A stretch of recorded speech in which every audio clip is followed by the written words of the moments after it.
Eto na mga kabasketball, marami na naman tayong updates. Masaya nga ngayon ang mga players ng ating Gilas Pilipinas sa role na ibinibigay sa kanila ni Coach Tim Cone. Mark Pingris maglalaro nga ba ulit sa PBA? At Kai Sotto may kaunting panahon lang para gumaling mula sa kanyang injury. Pero bago yan, huwag kalimutan mag-like bilang pagsuporta. Sa naging interview nga kay Coach Tim Cone matapos ang ikalawang panalo nila sa ongoing Asian Games kontra sa koponan ng Thailand, ay inamin nito na may iniinda pa talaga si Justin Brownlee at sa kanyang palagay ay nasa 80 to 85% healthy pa lang ito sa kasalukuyan. At kung hindi nga lang dahil sa ating national team ay hindi pa sana naglalaro etong si Justin Brownlee dahil nga sa kanyang kalagayan.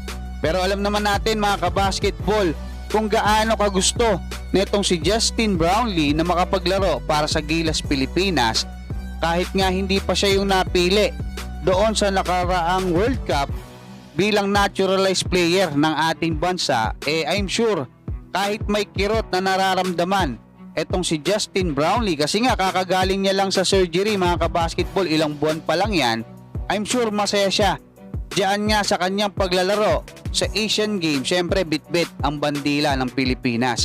Masaya din sa kanyang role dito nga sa ating Gilas Pilipinas under Coach Tim Cone. Eto nga si Chris Newsome, isa pa sa hindi rin napasama doon sa nakaraang World Cup mga kabasketball. Isa to sa mga huling nakat doon sa Final 12 mga kabasketball. Sa katunayan sa report na inilabas ng One Sports ay sinabi nito na depensa talaga ang trabaho niya kay Coach Tim Cone at pinagkakatiwalaan siya nito pagdating sa depensa at nakahanda umano niyang ibigay ang best niya pagdating sa depensa. Matatandaan mga kabasketball na nung bawiin ng ating Gilas Pilipinas sa SEA Games ang ginto last May, talagang 94 feet, grabe, court to court yung pressure na ibinigay niyang depensa sa mga guards ng kalaban. Samantala naglabas na nga ng pahayag ang koponan ni Kai Sotto dyan sa Japan B-League na Hiroshima Dragonflies, kung saan inilagay nga muna nila itong ating pambatong si Kai Sotto sa kanilang injury list kahapon, September 28, para nga makapagpahinga ito matapos yung naging diagnose sa kanya na lumbar disc herniation. Sa October 28 pa maaaring alisin sa injury list etong ating pambatong si Kai Sotto para makabalik na ito sa paglalaro ayon sa Japan B-League. Hopefully by that time mga kabasketball ay 100% na etong ating pambatong si Kai Sotto para makatulong siya siyempre diyan nga sa kampanya ng Hiroshima Dragonflies ngayong season.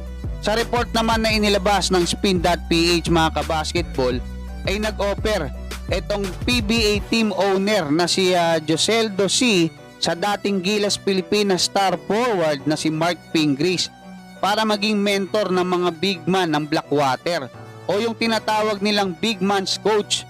Pero bigla daw napunta ang usapan nila sa posibleng paglalaro or pagbabalik nitong si Mark Pingris sa Kuragi sa PBA ayon sa Blackwater owner.